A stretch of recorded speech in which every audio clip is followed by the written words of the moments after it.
Peraí. Ô, Jorge, o seu pai, o seu José Trindade de Oliveira, ele ficou muito conhecido na década de 30, 40, 50 pelo seu trabalho no cinema. Mas me diga uma coisa, como que o seu pai se envolveu com o cinema? Como é que ele entrou? Ele contou pra você como foi a primeira vez? O que levou o seu pai a trabalhar no cinema? Não, nunca me revelou isso não. Nunca me contou, a criança também me pergunta. E a única coisa que ele contava era que trabalhava no cinema há muitos anos, né? Desde a década de 20, 30, parece.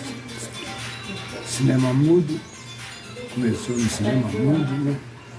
E depois o cinema começou a ser falado, depois começou a ser colorido, e por aí foi evoluindo o cinema. Criou o Cinemascope, veio para Machado em 1955, era o cinema da tela grande. Com consequência do Cinemascope, da instalação da tela do Cinemascope, obstruiu totalmente o palco, porque o Cine Limeira era um cinema e teatro. Ele foi construído para ser teatro. Tinha todas as articulações, montagens para ser um teatro. Não é uma coisa que, infelizmente, foi destruída aqui em Machado, mas poderia permanecer como teatro. Tinha todas as características de teatro. Mas com a tela do Cinemascope, a parte de teatro ficou meio prejudicada, porque não tinha jeito mais de tirar a tela para exibir uma companhia de teatro. E isso foi em 55. Meu pai morreu em 63, apenas 8 anos depois. Em 55 eu tinha 11 anos, era criança ainda, não procurava saber de histórias, né? Meu pai às vezes contava alguma história, mas não revelava tudo, toda a vida dele, né? Tanto é que eu mal sei dos meus próprios avós por parte do pai, porque não os conhecia, eles morreram antes, né? E meu pai ficou órfão prematuramente com uma irmã. A irmã se casou, foi embora e ele ficou sozinho. E ele, já um pouquinho passado da idade de casar, mas acho que tinha 36 anos, é que ele se casou e com a minha mãe, que é chamada Tina Ericina Figueiredo. Ela era filha do professor Jerônimo Figueiredo, que é o nome da rua, que tinha outros 9 filhos, além da minha mãe. Sim. E aí, nesse tempo que ele estava se casando, ele trabalhava no Cine Glória. O Cine Glória era de propriedade, de gerenciamento do Garibaldi? Os fundeiros Garibaldi. Era o Garibaldi que dirigia. E nesse tempo, minha mãe, inclusive, até aprendeu a passar filme. Legal. E ajudava meu pai. Quando eu nasci também, depois que eu tinha uns 8, 9 anos, meu pai também me ensinou a passar filme, eu sabia passar filme também.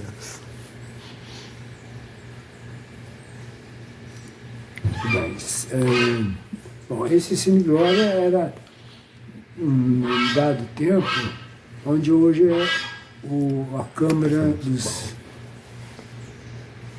Vereadores. Ali tornou-se o clube recreativo, que era um clube recreativo, e depois Câmara dos Vereadores. Passou então para o cinema que foi construído especificamente para ser teatro e cinema, que teve alguns nomes, mas o que prevaleceu mais foi Cine Limeira. Cine Limeira, lembrando que quem construiu foi alguém que tinha muito dinheiro. Comendador Lindolfo de Souza Dias. O Comendador Lindolfo fez muitas obras de Machado, apenas que as pessoas parece que se esqueceram, perderam a noção da importância que ele tinha para a cidade. Ele construía coisa para o bem da cidade. Um hotel que chamava-se Limeira também, ao lado do cinema, né? Ele foi construção dele. Um hotel que tem na Avenida Francisco Vieira, né? Que é para a rodoviária. Francisco Vieira, né? É Arthur Bernardes? Arthur Bernardes, desculpe. Avenida Arthur Bernardes tem um hotel, né? Logo no começo da avenida, também foi construído por ele. Olha só, não sabia. Tempo que foi mais especificamente para quem chegava de trem. O trem aportava em Machado e às vezes trazia pessoas. Só que ele chegava sempre de madrugada em Machado. Então o hotel ficava aberto para receber pessoas. Não sabia disso. Quando precisava. Que é o Minas Hotel, né? É o Minas Hotel. Isso. Que hoje pertence a Lair Campos, se não me engano. Acho que sim. Eu não tenho certeza que eu não acompanhei. Sim. Mas o Lindolfo também ajudou. Parece que quando os irmãos nacionalistas vieram para o Machado, ele deu uma grande ajuda, cedeu um terreno em que é construído o ginásio e tem também o Clube dos 30. Tudo pertencia ao âmbito do ginásio São José dos Irmãos Lassalistas. Coisa também que Machado, infelizmente, não valorizou adequadamente para manter aqui Machado. Uma das coisas que foram perdidas, além do teatro, né, o Cine Limeira, que era teatro, perdeu também o ginásio São José Lassalista. Eu estudei nesse ginásio e sei como que era uma educação muito primorosa. Eu soube que havia um cineminha dentro do colégio também, do Colégio São José? Havia um cineminha.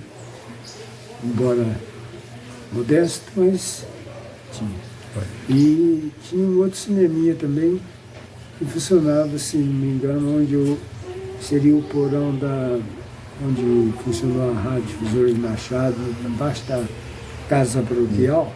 Ali também tinha um cineminha pequeno. Sim, Cine Joia. Cine Joia. Marcelo.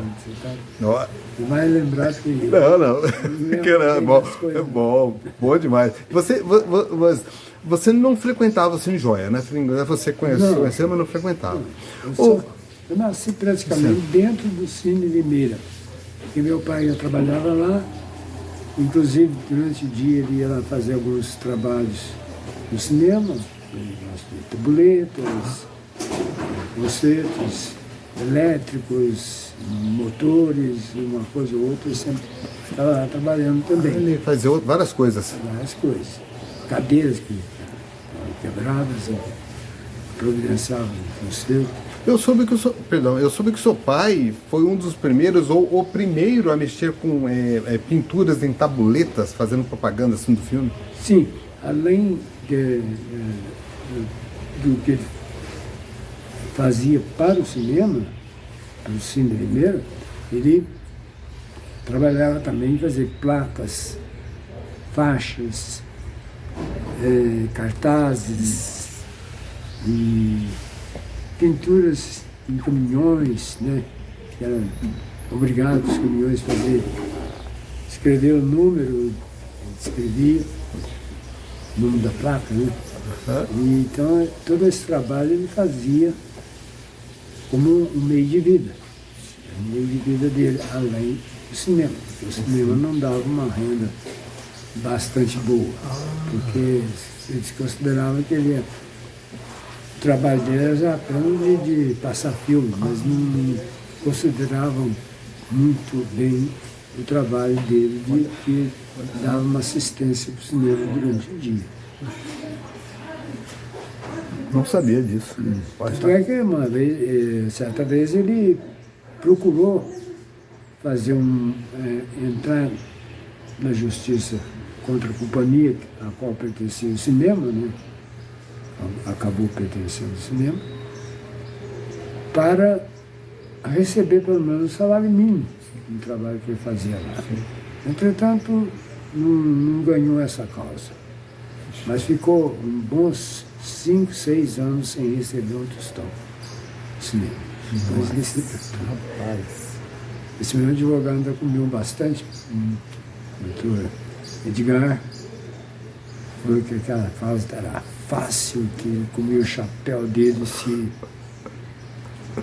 se ele perdesse aquela causa. Ele perdeu. Ele não comeu o chapéu não, apenas tirou um bom dinheiro do pai. Ganho que meu pai tinha acumulado. Nossa, que pena. Retido.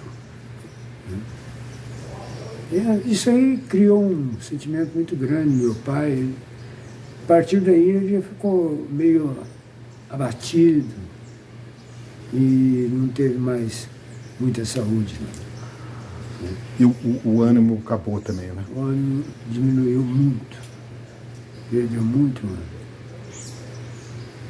Que pena, Jorge, tudo isso, seu pai. Mas deixando de lado essa parte triste, né? Mais escuras da história. Sabe o que meu pai me conta?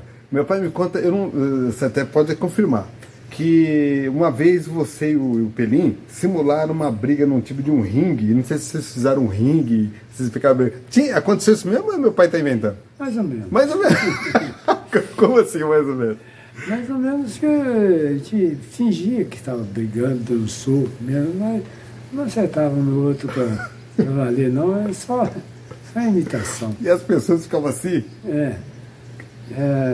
Murro nas costas, né, quando a gente dobrava o corpo para fazer barulho, que ecoava, né, quando você bate nas costas de alguém, aquilo dá um eco. E depois eu considero que não é bom fazer isso não, porque isso aí acabava estragando os pulmões. Mas um detalhe, isso aí foi uma coisa que a gerência pediu ou vocês dois, você e o Pelim, tiveram a ideia? Não, nós não, é arte de criança mesmo, nós fazíamos. Nós íamos muito ao cinema, porque o meu pai trabalhava lá, ele não pagava cinema, então o cinema foi, além de, durante o dia, quando meu pai estava trabalhando, ele brincava dentro do cinema,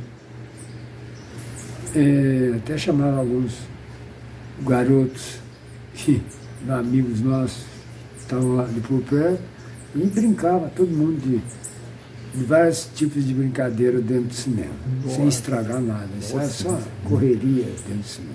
Naquela época o gerente era o Walter Matos Reis? Não. Walter Matos Reis, no bom tempo do cinema, quem foi gerente, ele era criança mesmo, foi o Simão Baixa. Simão Baixa, parece que era é de um país... Ele é sírio ou libanês? Isso. Libanês. E ele muito elegante, perfumado, barrigudo, meio careca, mas fumava um charuto Havana que tinha até o odor agradável. Esse. E era um senhor muito bom, muito agradável. Sim. Olha que interessante, eu achava que ele era apenas gerente do hotel, mas ele se tornou do cinema também. Do cinema também. Puxa vida. Do hotel e do cinema. Depois, acho que, se não me falha a memória, quem foi gerente foi o Joãozinho Suertes. João Suertes. Joãozinho Suertes ficou um tempo, não muito, e passou por Walter Reis. Certo. Mas nesse meio tempo também houve alguns outros, como Itamar Branquinho, gerenciou o cinema há um tempo, e o Zé Leônidas José Gambi, que era gerente do Banco da Lavoura, se não me falha a memória, e ajudava como uma espécie de fiscalização no cinema. O cinema, quando foi vendido para a Companhia de Taubaté, ele passou a ter necessidade de ter um fiscal. Tem que ser uma pessoa bem idônea para estar sempre ali toda noite no cinema para ver, somente os dias de maior movimento do cinema, que era domingo, sábado, às vezes, dependendo do filme, na quinta, na quarta, quinta, sexta-feira, que repetia o filme de quinta. Então tinha a presença desse fiscal. Você quer tomar uma água, Jorge? Hein? Você quer tomar uma água? Não? Se você quiser. Não, é que eu tô tão ansioso, você tá tanta coisa boa. Olha, eu não sabia desse Leônidas, não sabia. Agora, eu lembro que uma vez você fez uma lista de bilheteiras que trabalharam. Você se lembra de algum nome de bilheteiras? Eu lembro da Cidinho, filho do Abrão. Brandão. Brandão, Cidinha Brandão. Cidinha Brandão. A Vera, que era... Eu lembrar o sobrenome. Tranquilo, só o primeiro nome tá bom. Vera. Sim. Tinha Matilde Brandão? Ela foi? Não, né? Ou não? Tô na dúvida. Matilde Brandão.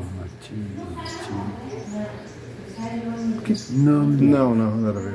Sim. Certeza. Tinha a Rosália, acho que é Rosália, o nome dela. Ela, filha de criação também do... irmã de criação da Cidinha, filha do...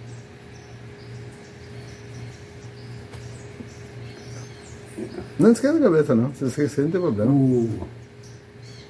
Só falou Abrão? Brandão.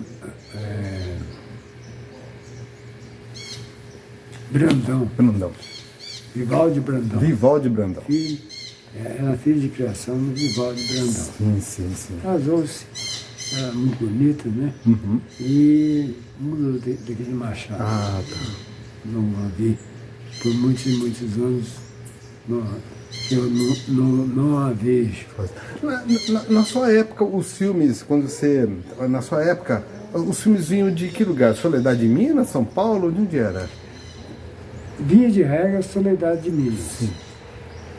Soledade de Minas. O trem passava por lá e trazia esse filme. O trem chegava aqui normalmente de madrugada. Ou assim, altas horas da noite, meia-noite, 1 hora, porque o trem aportava aqui em Machado. Por isso que muita gente não teve muito conhecimento nem uso do trem para viagens pessoais, mas era para levar cargas, né, agrícolas, a maior parte das vezes, né, levava, trazia. E por isso tinha a estação lá embaixo, que hoje transformou naquela avenida. Um prédio da estação se tornou, vários prédios da estação se tornaram da cooperativa agrária. Né? Então, aquele prédio da cooperativa lá ainda é o prédio da estação, né? Como dessa, né? Ainda é o prédio. É o prédio ainda. Que Tem maravilha. vários prédios ali que eram da estação. Sim, sim. Mas a estação é um lugar muito ermo, porque à noite só ficava um guarda lá da estação, vigiava a estação lá. No mais, quase não tinha casa nenhuma ali perto. Que vida. Só bem lá para o fundo, as casas quase rurais, para trás, né? Mas ali na avenida ali, praticamente, na estação, não tinha quase movimento nenhum, né? Era um ermo de noite. Falaram que esse trem também vinha de Alfenas, verdade? Vinha de Alfenas. Vinha daqui para Alfenas, Falando em trem, agora nós vamos entrar com uma pessoa que você deve ter conhecido bastante. O que você se lembra do Schmidt? Famoso Schmidt?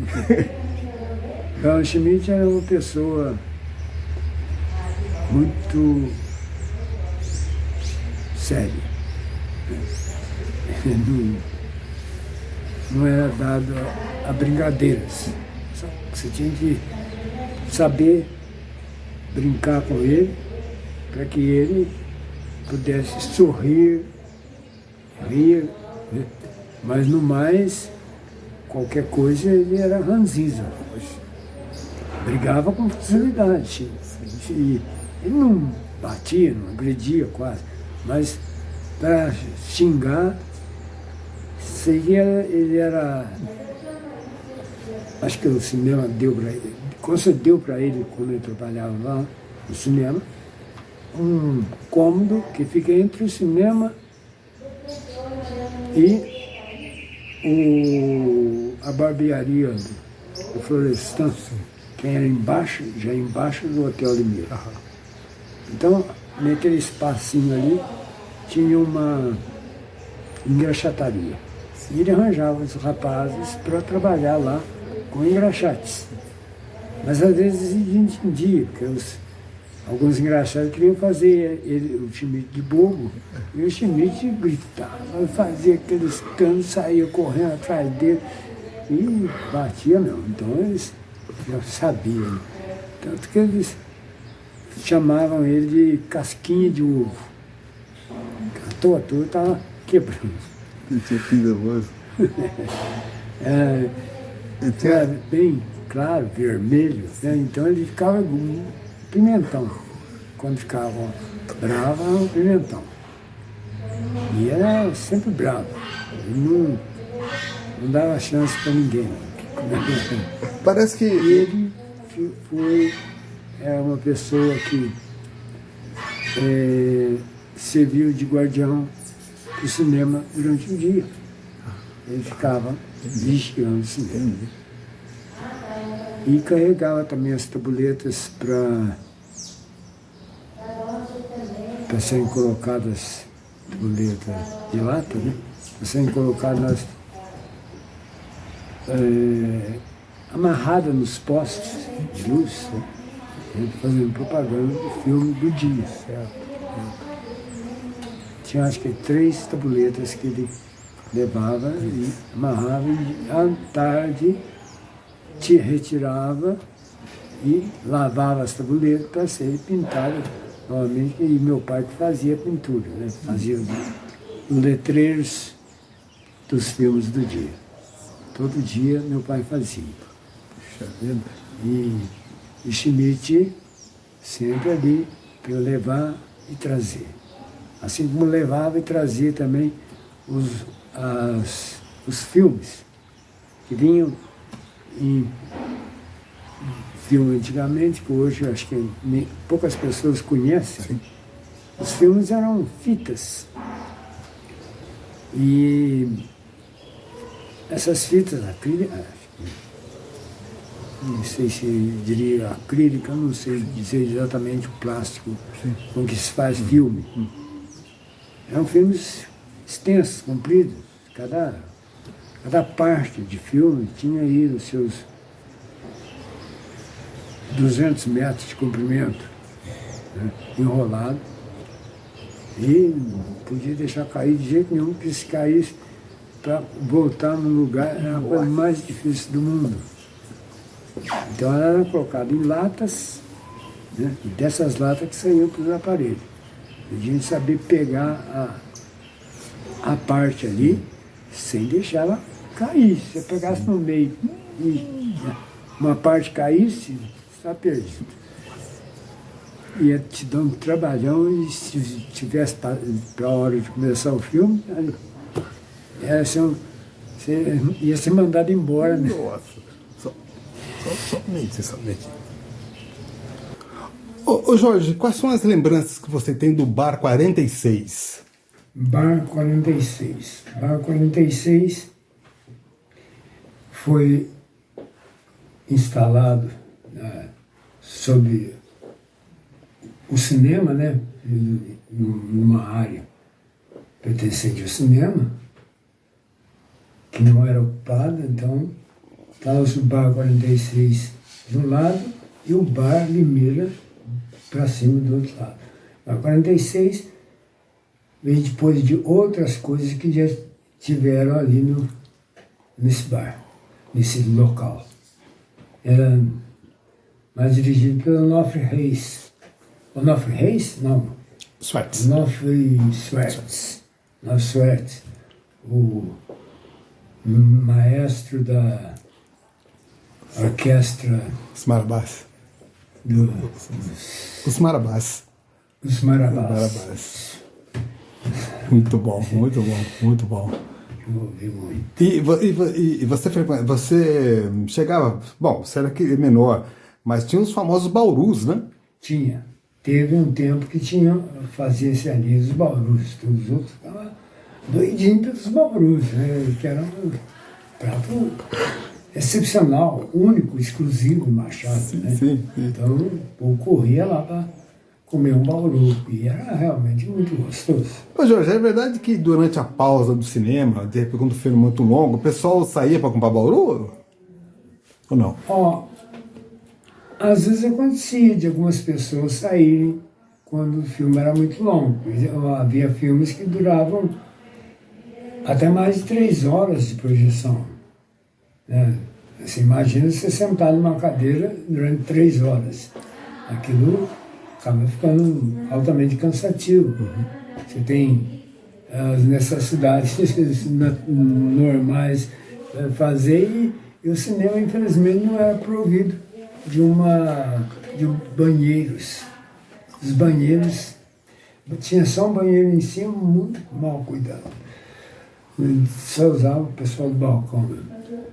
Mas eram nos bares que as pessoas iam. Embaixo do cinema, mas era outra, não era do cinema. Então tinha essa dificuldade. Coisa, um banheiro só. Um banheiro só. E da parte de cima ainda. Tinha outros banheiros, mas que totalmente fora de cogitação. Não era do teatro, banheiro de camarim. Tinha os camarins atrás da montagem da tela do cinema. Tinha os camarins, 2 camarins, cada camarim tinha um banheiro. Mas esse banheiro era totalmente abandonado também. Não funcionava direito de jeito nenhum. E do lado de fora, perto da sorveteria, da sapataria, engraxataria do Schmidt, tinham também 2 velhos banheiros ali, também muito abandonados, completamente danificados. Desde aquela época já era assim, né? Então o cinema ninguém providenciou que uma apresentação no cinema, quer filme, quer seja teatro, ou outra coisa qualquer que o povo queira apresentar ali, demora muito e as pessoas precisam usar banheiro e não tem. Então, o cinema tinha essa carência. Que coisa, hein? E quando você saiu, você acha que já tinha um banheiro mesmo? Melhor nunca teve mesmo, né? Sempre foi precário. Sempre foi precário. Depois de muito tempo, eles fizeram os banheiros lateralmente, porque o cinema possuía ainda um terreno de cerca de... teria uns 15 metros de comprimento e uns 4 metros de largura ao lado, que não era usado para nada. Entendeu? Entre o cinema e o hotel. Ficava aquele corredor de 4 metros. Dá para fazer banheiro ali tranquilamente. Parece que só fizeram isso muito depois.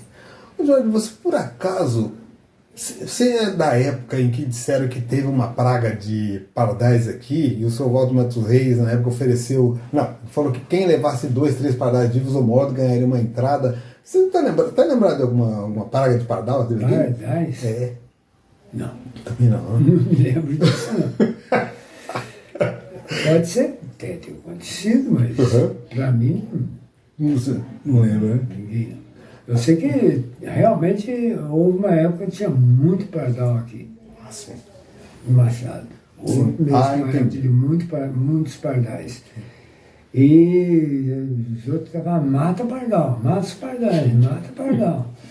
E a gente, moleque, né, pegava pedra e jogava nos pardais. Entendi. Muitas vezes acertava, estilingue, acertava os pardais e matava o pardal. Mas realmente tinha, porque os pardais são pássaros predadores, né? Eles atacam outras raças de passarinhos. Interessante, né? Destrói ninhos, ovos, come ovos. Interessante. Então houve essa praga, contudo, você não se lembra dessa oferta de entrada no cinema pelo seu Walter, mas a quantidade de pardais realmente era enorme. Então realmente ela teve essa grande quantidade de pardais. Ô Jorge, sobre o seu irmão, quando você entrou primeiro, depois entrou o Pelinho, ou vocês entraram juntos no cinema? No cinema? Quando vocês começaram a trabalhar com o pai, você foi o primeiro a trabalhar com o seu pai, depois o seu irmão veio junto, ou vocês entraram juntos para ajudar o seu pai? Nós vivíamos praticamente juntos no cinema. Né? Até a idade dos 10 anos, mais ou menos, ele estava sempre lá no cinema, brincava ali, assistia filmes. E meu pai me ensinava a passar filmes. E meu irmão também aprendia, mas não gostava muito não. Aí, com o tempo, ele acabou aprendendo também. Aí nós dois sabíamos, se meu pai falhasse um dia, estava pronto para substituí-lo, fazer o papel dele de operador de cinema. Mas ele nunca foi assim, aluno regular de ninguém para aprender a passar filme. Você acha que quando você saiu, aí ele teve que pegar o touro pela unha, então? Quando você saiu? Sim. Sim. Ele conhecia muita coisa. E meu irmão tinha uma coisa, ele tinha inteligência. Só que ele não demonstrava isso para ninguém. Ele só fazia as coisas dele quando queria, ele tinha cabeça para fazer. Então, depois ser o operador de cinema, para ele não foi dificuldade, não. Que coisa maravilhosa. Ô Jorge, nós vamos terminar essa parte do cinema agora, e eu vou só eu pegar um gancho e falar da sua carreira de professor. Essa parte do professor Suca eu vou postar. Essa parte do professor eu vou postar. A parte do cinema é pro documentário que ainda vou montar. Mas só um tempinho. Ô Jorge, vamos fazer, eu sempre faço a pergunta pessoal, vamos fazer de conta que nesse exato momento você está com 10 anos e você está lá na praça, seu pai está lá dentro do cinema, você está do lado de fora, olhando para o cinema, você está com 10 anos. Se você pudesse dar uma mensagem para o futuro, o que você diria? Por exemplo, quando eu falei para a dona Darcília, a viúva do seu Alfeu, que mensagem ela daria? Ela falou para mim assim: eu queria dizer que eu o amei tanto e não queria que ele fosse embora.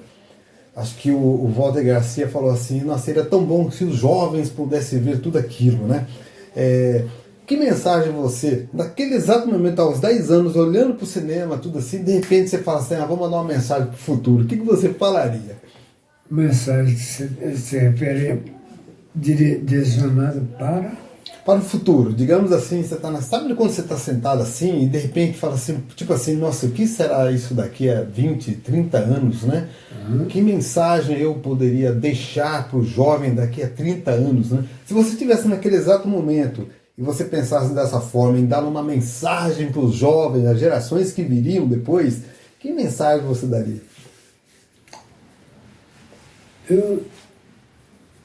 Com o pensamento daquele tempo, eu não sei o que eu iria dizer. Né?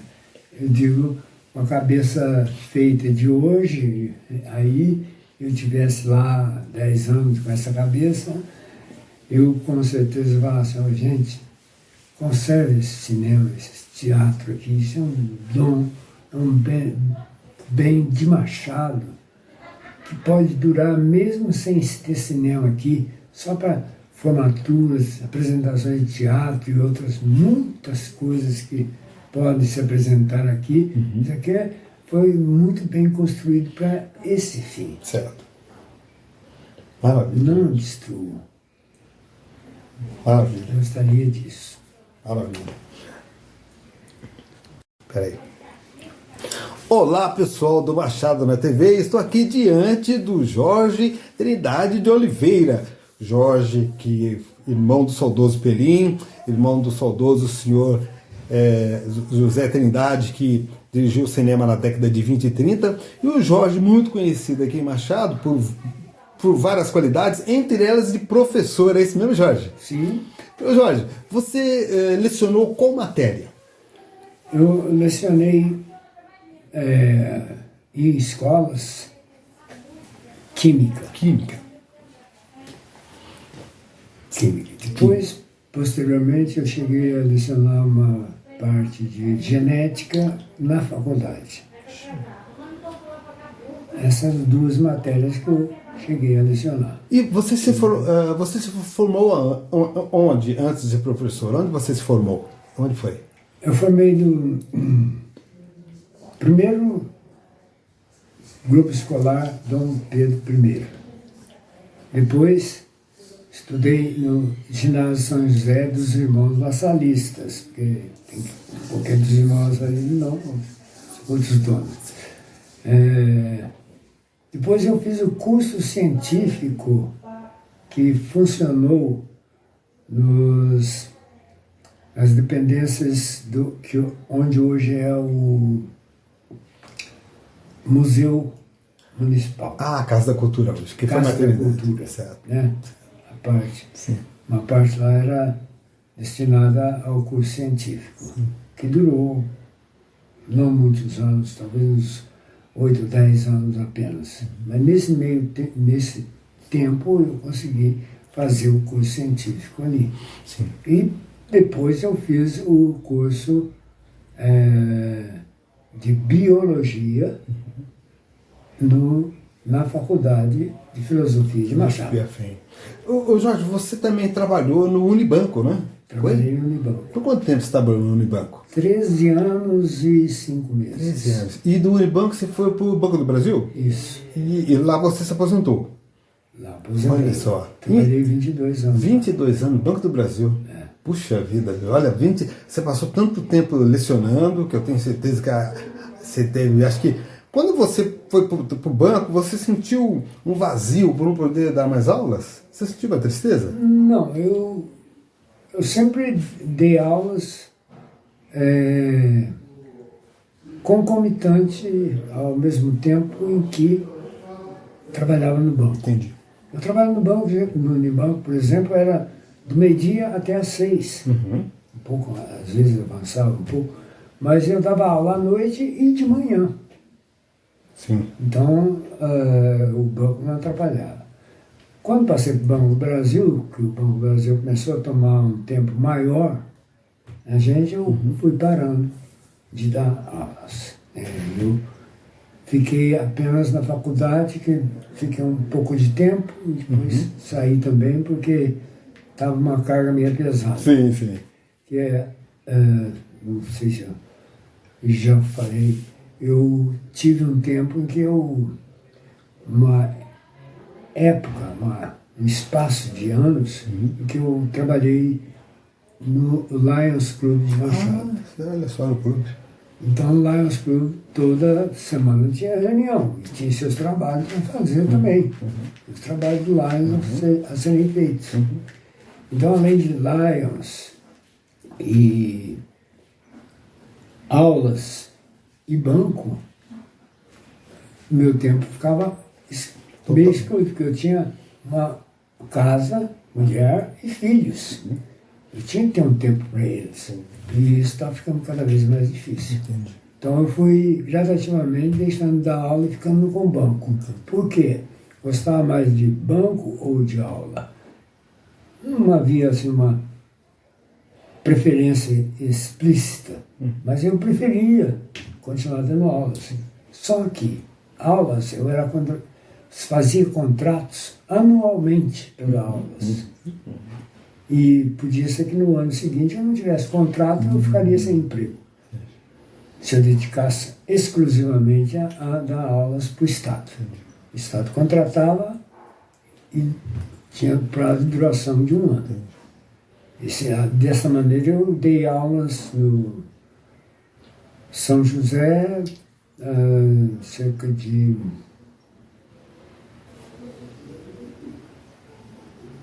uns 12 anos. 12 anos.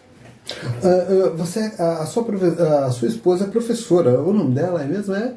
Mirtes Barbosa de Oliveira. E você tem 3 filhos? 3 filhos. Já é avô também? Já é avô? Já é avô também já? Sou avô de 6 netos. 6 netos. É uma extensão da família, né, Jorge? É o famoso, dizem que o neto é um filho adocicado. Que coisa. Que legal. Jorge, eu vou só pegar aquela... Pessoal, o Jorge também escreveu, há anos atrás, um livro intitulado O Monstro da Estirpe Sanguinária. Obviamente influenciado pelo cinema, pela sua experiência com a sétima arte. Como é que surgiu a ideia de escrever esse enredo? A ideia desse enredo, escrevi ele enquanto estava fazendo o curso ginasial São José com os irmãos. E juntamente com um colega chamado Marcos Marins. Ele ajudou bastante, mas escrever foi eu que escrevi, desenhei essa brincadeira. Legal, bem terror, né? É um vampiro, né? Um livro mais inspirado no próprio livro do Drácula. Ah, sim. Drácula era o vampiro mor de todos os contos de assombrações e monstros, né? Sim. O Drácula sempre foi um dos principais monstros. Sim, exato. Existem, acho que os 4 monstros sagrados do cinema é o Drácula, que representa o vampiro, o lobisomem, o Frankenstein e a múmia, né? Realmente, o personagem Drácula no cinema, no terror, domina, é incrível isso.